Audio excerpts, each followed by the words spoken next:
Why are we hitting the brakes? That's where the road starts getting good. This doesn't make any sense. Who's that in front of us? It's a pack of Harley riders. Oh, that's the worst. Woo! Out on the WR250, baby. Fucking ripping shit up.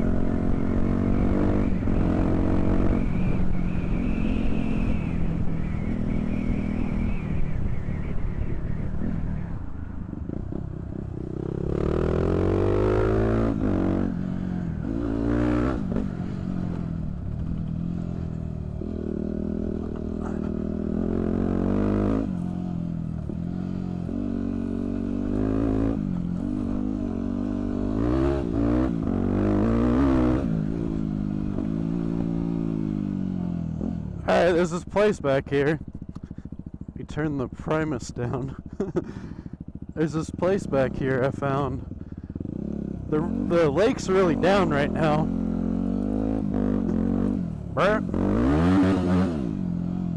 And there's this place I found back here. I was driving down the road and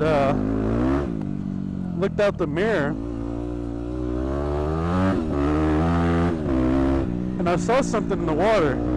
But it wasn't like Twilight Zone. Like, look! There's something on the wing! It wasn't like that at all. So I was trying to look out through all these trees and bullshit.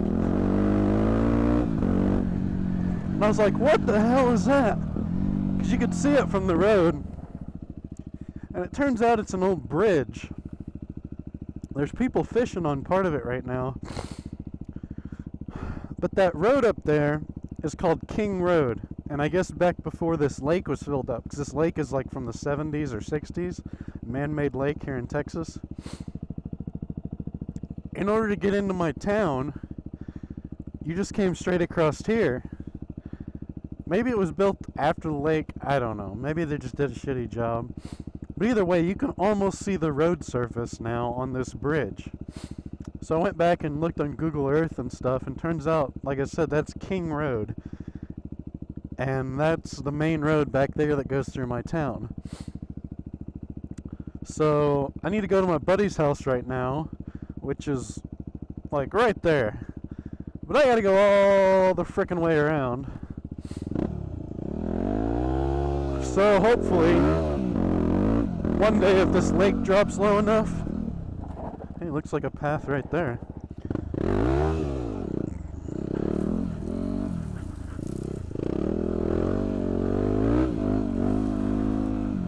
A pretty soggy path, but it's a path. Hell yeah, it is. Let's go around this fence. Kind of. See, this is the reason I bought this bike. You can't do this shit on the Hyper.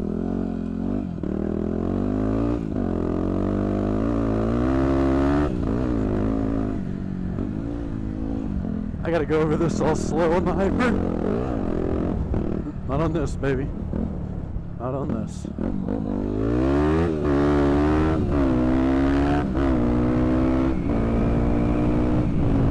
So here I go all the way around the long way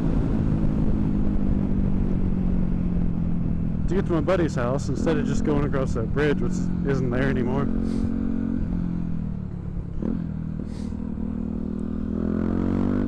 That cop back there, I fixed his son's DRZ, and I noticed on his shirt it says, you know, motor cop or whatever. And I was like, oh, you're a motor cop in my town, huh? And he's like, yeah.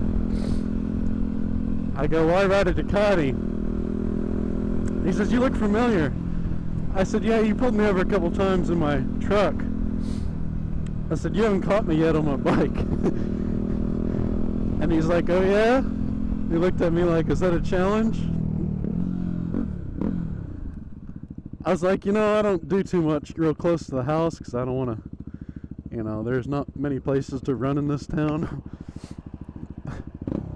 But I pretty much let him know he might see me out there one day. So, while this light's red, I'll just go in here and show you this. You can see that bridge right from here. You may not be able to see it on the camera. Man, there's some cool shit. But that bridge is like right across there. So yeah, they have Harley police bikes in my town here. Actually, a lot of the police bikes are Harleys. They sell them dirt cheap. Just like Chevrolet sells the Tahoes dirt cheap. Because Chevrolet wants all the police cars to be Chevys. And Harley wants all the police bikes to be Harleys, so they basically make it to where if you have a small budget and not much of a brain, you're gonna buy Harley.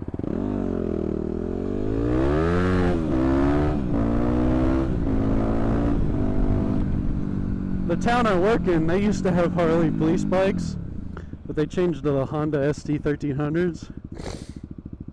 And I always thought, you know, if I ever get chased in this town and a Harley is chasing me, that's going to be the best day of my life. I just can't wait for that to happen. I used to pray that that would happen. But now they got these Honda ST 1300s, and as you can tell by my last video, and even before I filmed that, I never run for my money on that Hyper because its top speed is only like 125. So if they wanted to catch me on a ST 1300 and they were a good enough rider, they probably could. So I'm not going to run from a ST 1300. But I would pay to run from a Harley. So anyways, yeah, I just really hate Harleys, man. I don't know why. I mean, I'm sure there's one or two people that ride them that are good people. Jason Bullen rides one. He's a badass. I'm not going to talk shit on him. I mean, he can ride his Harley all he wants. He's a pretty cool dude. But, you know, for the most part, people are like, oh, fucking Harleys, they're the best bike ever made, you know?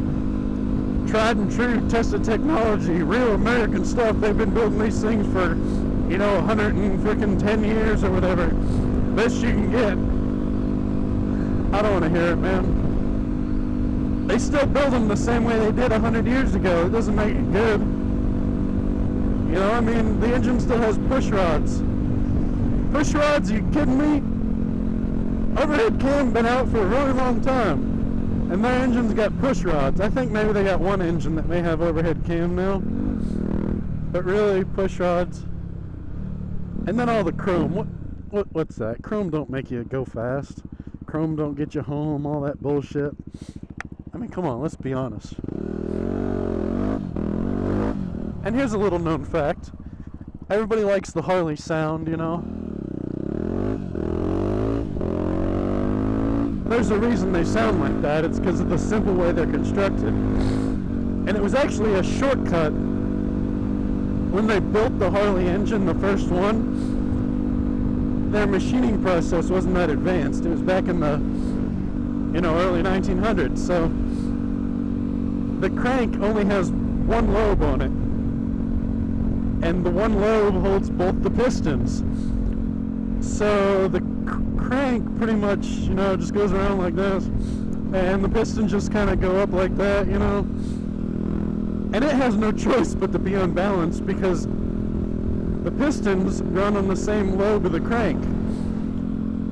And they got that, whatever, 33-degree angle V-twin to where, like, Ducati and everybody runs a 90. They call it a L-twin. But the reason they have that sound, that boop, boop, boop, boop, boop, boop, is because their engine's out of balance. And it doesn't fire every 180 degrees like most engines do. It fires every, like, who the hell knows? It's some screwed up number, but it's out there. It's like every 120 degrees and then something else, I don't freaking know. So what you get is while you're sitting there idling at the light, you know, you're just shaking. Your arms are shaking. You're shaking like that. Like, hey, look at me. I'm on my Harley. And I'm shaking because it's unbalanced. But it's the best, most technologically advanced, proven engine you could buy. Just ask them, they'll tell you. As they're riding around on their steel frames and their cast iron swing arms and freaking bars up to here. Why do they buy the full dress bikes? You know, they got the fairing on them and all, and the windshield, all the shit down by your legs, you know, to keep the wind off you. And the first thing they do is they take the windshield off and put one of those short little ones on there, okay? You know what I'm talking about. That's bad enough. I mean, the reason you bought that bike, I would imagine, is so when you ride, it's comfortable. You don't have wind hitting you in the face, you know? Because you want to wear your freaking DOT-rated bandana. Which I don't know where you get those, but they must be really safe. I mean, everybody wears them. I'm sure it's the helmet of choice for most of those guys. So anyways, you're behind your windshield and you got your DOT-rated bandana on and your hair looks really good. But no, that's not good for them. They want to take the windshield off. And they want to put one of those little short ones on, right across here. And then to top it off, you know, that's not cool enough. Then they got to put the highway pegs on it, you know, so you're riding like this. I guess that's so you can channel air up your leg, because maybe your balls stink or something. I don't know. I mean, if I'm getting a little swamp ass in the middle of summer, you know, I kind of do one of these. I could maybe understand that part. Then they put the ape hangers on it, okay? So here's your windshield, here's your arms out in the wind. And it's got to be uncomfortable as hell. I don't care how cool you think it looks. That shit's going to be uncomfortable after about 100 miles. And you just bought a touring bike. So my guess is if you ever do take it out of the garage or under its cover or from wherever the hell you store it, clean up the oil from underneath it and take it out on the road, you're going to be like this for like 3 or 4 hours on your touring bike. But you're not going to use it for touring. You're just going to use it to go to the bar and get shit-faced on, so that's fine with me.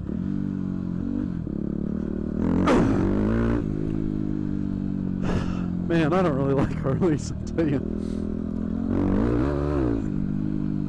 I talked to this guy like a week ago. He's not all there. Let's see what he has to say.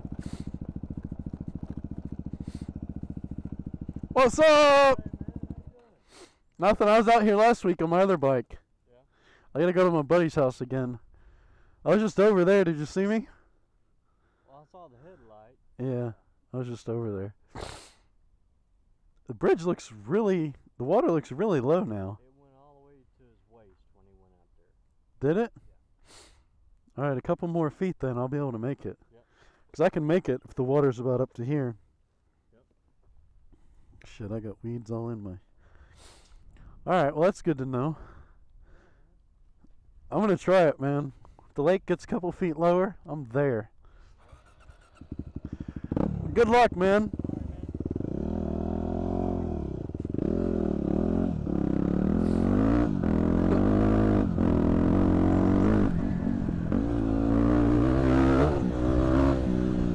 Yeah, I will ride across that bridge one of these days.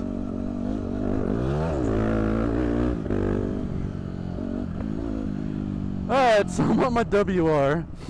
I can't tell you how many of y'all have asked me to see this bike. I'm not very good on it yet, but I'll roll a stand-up past some dead people for y'all. On a really uneven frickin' road. Alright, take 2.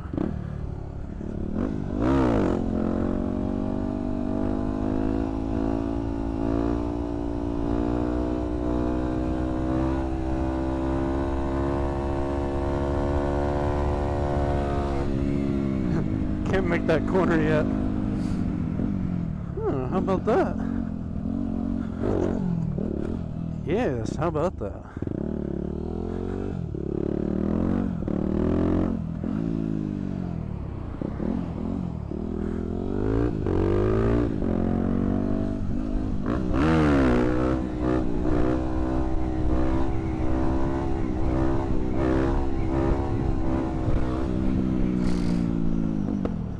I don't know what's in there, but I don't want to start talking about the sun and running in the back of the damn thing. Oh, that was a great video.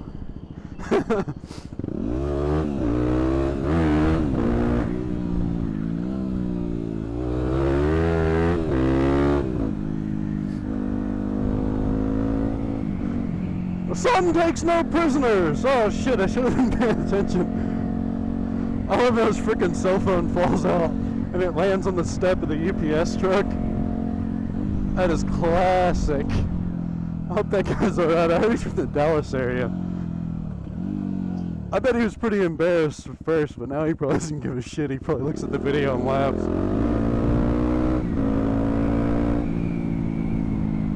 There's some beautiful trees on this road, if y'all give a shit about that. Nice flowers, huh? Huh? Everything's starting to bloom. Shit, they're already dying. They're already on the ground. I was here like a week ago.